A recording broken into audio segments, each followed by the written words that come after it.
আলহামদুলিল্লাহি রাব্বিল আলামিন ওয়াসসালাতু ওয়াসসালামু আলা সাইয়্যিদিল মুরসালিন আম্মা বা'দ ফাআউযু বিল্লাহি মিনাশ শাইতানির রাজিম। সম্মানিত দর্শকবৃন্দ, আসসালামু আলাইকুম।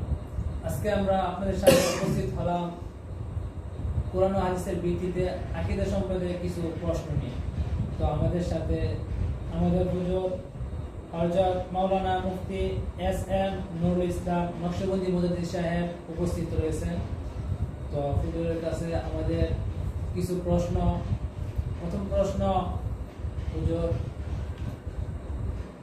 আশিকানে রাসূল তাদের আমরা যারা আশিকানে রাসূল দাবি করি আমরা জান্নাতি, এটা কোরআন হাদিস দ্বারা কোনো প্রমাণিত আছে কিনা? দ্বিতীয় প্রশ্ন, আব্দে রাসূল বা গোলামে রাসূল বলা কিরকম, কোরআন হাদিস আছে কিনা? মাশাআল্লাহ। আসসালামু আলাইকুম ওয়া রাহমাতুল্লাহি ওয়া বারাকাতুহু। সম্মানিত মুসলিম জনতা, দূরে এবং কাছে, দেশে এবং বিদেশে যে বা যারা আছেন, আপনারা সবাই দেখতেছেন আমার কাছে একজন সম্মানিত আলেম, তিনি আমাকে প্রশ্ন করেছেন। 1 নম্বর প্রশ্ন করেছেন যে প্রত্যেক আশিকে রাসূল সাল্লাল্লাহু আলাইহি সাল্লাম জান্নাতে যাবে, এর কোনো সহিহ দলিল ইসলামের শরীয়তে আছে কিনা? 2 নম্বর প্রশ্ন হচ্ছে, অনেকে গোলামে রাসূল আব্দে মুস্তাফা সাল্লাল্লাহু আলাইহি সাল্লাম বই পুস্তকে বা মুখে দাবি করে থাকেন, ইসলামী শরীয়তের বিধানে গোলামে রাসূল বা আব্দে মুস্তাফা বলা বৈধ হবে কি না? মাশাআল্লাহ, খুব চমৎকার প্রশ্ন। কোরআন হাদিস জানলে অবশ্যই এগুলো জানা যাবে, আর কোরআন হাদিস যদি গবেষণা করা না হয় তাহলে এই কিছু কেউ জানবে না, অযথা ফিতনা ফাসাদ সৃষ্টি করবেন। আপনারা জানেন সৃষ্টি কুলের কান্ডারি নবী ও রাসূল শিরোমণি হযরত মুহাম্মদ মুস্তাফা সাল্লাল্লাহু আলাইহি ওয়াসাল্লাম, যাকে সৃষ্টি না করলে আল্লাহ কোনো কিছু সৃষ্টি করতেন না। যেমন আল্লাহ হাদিসে কুদসিতে ঘোষণা দিয়েছেন, লাউলা কালামা খালাকতুল আফলাক। বাইবেলে আছে খ্রিস্টানদের, ইফ মুহাম্মদ সাল্লাল্লাহু আলাইহি ওয়াসাল্লাম had not been created then nothing been created। যদি মুহাম্মদ সাল্লাল্লাহু আলাইহি ওয়াসাল্লাম সৃষ্টি না হইতেন কোনো কিছু সৃষ্টি হইতো না।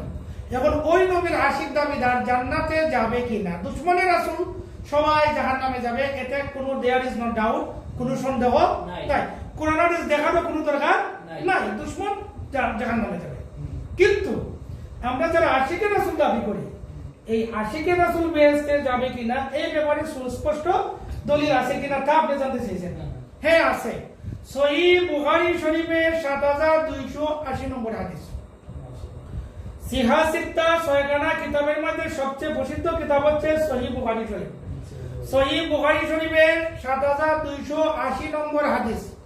হাদিসটা হচ্ছে আরবি ইবারত বলছি, ওয়ান আবি হুরায়রা أن رسول الله صلى الله عليه وسلم قال كل أمتي يدخلون الجنة إلا من أبى قالوا يا رسول الله ومن يأبى قالوا يا رسول الله ومن يأبى قال ما أمانا قال من أتاني دخل الجنة ومن عصاني فقد أبى। বাংলা অর্থ, হযরত আবু হুরায়রা রাদিয়াল্লাহু আনহু হইতে বর্ণিত, আল্লাহর নবী ইরশাদ করেন, আমার প্রত্যেক আশিকে রাসূল বেহেশতে যাবে, তবে যে আমার অবাধ্য, আমাকে মানে না, মানে আমার দুশমন, সে ছাড়া। সাহাবীরা প্রশ্ন করলো, কাল ইয়া রাসূলুল্লাহ ওয়া মান ইয়াবা, কারা আপনাকে অবাধ্য, আপনার অবাধ্য কারা? নবীজি বলেন, মান আতানি দাখালাল জান্নাহ ওয়া মান আসানি ফাকাদ আবা, যে আমাকে সর্বগুণে মানলো সে জান্নাতে যাবে, অর্থাৎ আমার সব আশিকে রাসূল জান্নাতে যাবে। আর যে আমাকে অবাধ্য হলো, আমার দুশমন, সে কখনো জান্নাতে যাবে না। আর আল্লাহ রাসূলকে যারা কষ্ট দেয়, আল্লাহ রাসূলের সাথে যারা বেয়াদবি করে, তাদের জন্য কঠোর জাহান্নামের শাস্তি রয়েছে, এটা কোরআন শরীফে আছে। যেমন সূরা তাওবার 61 নম্বর আয়াত, ওয়াল্লাযিনা ইউযুনা রাসূলাল্লাহি লাহুম আযাবুন আলীম। আল্লাহ রাসূলকে যারা কষ্ট দেয় তাদের জন্য যন্ত্রণাদায়ক শাস্তি রয়েছে। অতএব সহিহ বুখারী শরীফের ৭২৮০ নম্বর হাদিস দ্বারা প্রমাণিত, সূরা তাওবার 61 নম্বর আয়াত দ্বারা প্রমাণিত, সূরা আহজাবের 57 নম্বর আয়াত দ্বারা প্রমাণিত, দুশমনের রাসূল জাহান্নামে যাবে এবং প্রত্যেক আশিকে রাসূল বেহেশতে যাবে। এখন আশিকে রাসূল যে বেহেশতে যাবে, সহিহ বুখারী শরীফের হাদিস শরীফটা হলো, ওয়ান আবি হুরায়রা আন্না রাসূলুল্লাহি সাল্লাল্লাহু আলাইহি ওয়াসাল্লাম ক্বালা কুল্লু উম্মতি ইয়াদখুলুনাল জান্নাহ ইল্লা মান আবা ক্বালু ইয়া রাসূলুল্লাহি ওয়া মান ইয়াবা ক্বালা মান আতানি দাখালাল জান্নাহ ওয়া মান আসানি ফাকাদ আবা। আমার সব আশিকে রাসূল উম্মত বেহেশতে যাবে, তবে যে আমার দুশমনি করলো সে ছাড়া। আর যে আমাকে সর্বগুণে মানলো তারাই জান্নাতে যাবে, আর যে আমাকে সর্বগুণে মানলো না, দুশমনি করলো, তারা আমাকে অবাধ্য হলো, আমাকে অস্বীকার করলো তারা জাহান্নামে যাবে। অর্থাৎ স্পষ্টভাবে সূরা তাওবার 61 নম্বর আয়াত, সূরা আহজাবের 17 নম্বর আয়াত, সহিহ বুখারী শরীফের 7280 নম্বর হাদিস দ্বারা প্রমাণিত সকল আশিকে রাসূল বেহেশতে যাবে, এতে কোনো সন্দেহ নাই। There is no doubt. দ্বিতীয় প্রশ্ন হচ্ছে আব্দে মুস্তাফা, মানে আমরা সহজে বুঝি হযরত মুহাম্মদ সাল্লাল্লাহু আলাইহি ওয়াসাল্লামের বান্দা। এখানে আব্দুল মানে বান্দা দাস, আর গোলামের রাসূল মানে এখানে গোলাম বলতে বোঝায় চাকর, ওই সেবক বা বান্দা দাস, একই অর্থ বুঝে পড়ে। আবার গোলাম অর্থ আদরের সন্তান। সূরা মরিয়মের 7 নম্বর আয়াতে গোলাম শব্দের অর্থ হলো আদরের সন্তান। যেমন হযরত জাকারিয়াকে আল্লাহ তাআলা ইহইয়া নবীর গোলামের সুসংবাদ দিয়েছেন যে জাকারিয়ার ঘরে ইহইয়া নবী জন্ম নেবে। আর আবু দাউদ শরীফে কুরবানি অধ্যায়ে একটা হাদিস আছে, আল্লাহর নবী বলছেন আনিল গোলামের শাতানে আনিল জারিয়াতু শাতুন, মানে ছেলের জন্য দুইটা ছাগল দ্বারা আকিকা করবে, মেয়ে হইলে একটা ছাগল দ্বারা আকিকা করবে। এখানে গোলাম অর্থ আদরের সন্তান। তো গোলাম শব্দটা হচ্ছে আল মুস্তারাকুল মানা, মানে এটা ব্যাপক অর্থ বোঝায়, অনেক অর্থ বোঝায়, মানে অনেক অগণিত অর্থ বোঝায়। তো গোলামের রাসূল বলা জায়েজ আছে, কিন্তু আব্দে মুস্তাফা বলা জায়েজ না, কারণ আব্দুল শব্দটা একমাত্র আল্লাহর জন্য খাস।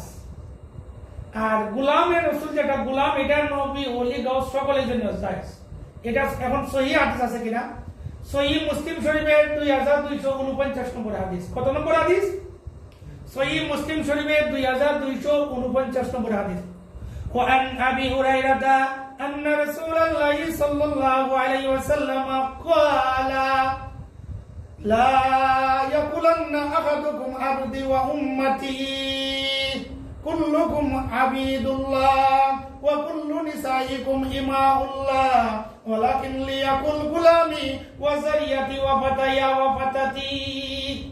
বাংলা অর্থ, হযরত আবু হুরায়রা রাদিয়াল্লাহু আনহু বলেন আল্লাহর নবী বলেন তোমরা যেন তোমাদের কাউকে আমার বান্দা আমার উম্মত বলিও না, বরং তোমাদের বলা উচিত আমার গোলাম, আমার গোলাম। আল্লাহ রাসূলের নির্দেশ দিয়েছেন গোলাম বলার জন্য, কিন্তু বান্দা আমার উম্মত বলতে নিষেধ করেছেন।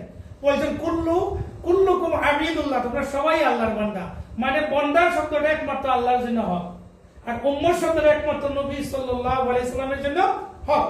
আর গোলাম শব্দটি নবী ওলি গাছ কুতুব সকলের জন্য প্রযোজ্য, যেহেতু গোলামের আসল অর্থ হলো আদরের সন্তান। প্রমাণ সূরা মুরুমের 7 নম্বর আয়াত। এইদিকে আবু দাউদ শরীফের হাদিস কুরবানি অধ্যায়ে আছে আনিল গোলামের শাতানে আনিল জারিয়াতু শাতুন, ছেলে হইলে মানে গোলাম মানে ছেলে, আদরের ছেলে হইলে দুইটা ছাগল দিয়ে আকিকা করবা, আর মেয়ে হইলে একটা ছাগল দিয়ে। তো এখানে গোলাম বলতে আকিকা করে শিশু বাচ্চা না, বৃদ্ধ লোকের জন্য করে শিশু বাচ্চা। গোলাম শব্দটা মূল অর্থ হলো আদরের সন্তান। অর্থাৎ ইসলামী শরীয়তের বিধানে গোলামের রাসূল বলা যায়, আব্দে মুস্তাফা বলা এটা সহিহ না, যার প্রমাণ সহিহ মুসলিম শরীফের 2249 নম্বর হাদিস।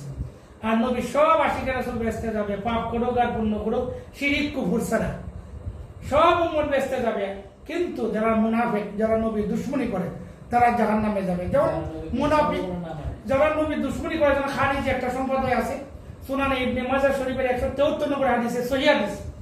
আল্লাহ নবী বলেছেন, হযরত ইবনু আবু আওফা রাদিয়াল্লাহু আনহু হতে বর্ণিত, আল্লাহ নবীজি বলেন আল খাওয়ারিজু কিলাবুন নার, খারিজিরা জাহান্নামের কুকুর। এই খারিজিরা নামাজ পড়ে, রোজা রাখে, ওয়াজ করে, কিন্তু তারপরও 1500 বছর পূর্বে ঘোষণা দিয়েছেন নবী তারা জাহান্নামের কুকুর। আর নামাজ রোজা কইরাও মানুষ মনে করে যে আমি নামাজ পড়লে, রোজা রাখলে, ওয়াজ করলে আমি সচ্চা ইমানদার, এটা ভুল। সহিহ মুসলিম শরীফের 59 নম্বর হাদিস, হাদিস নম্বর হচ্ছে 59।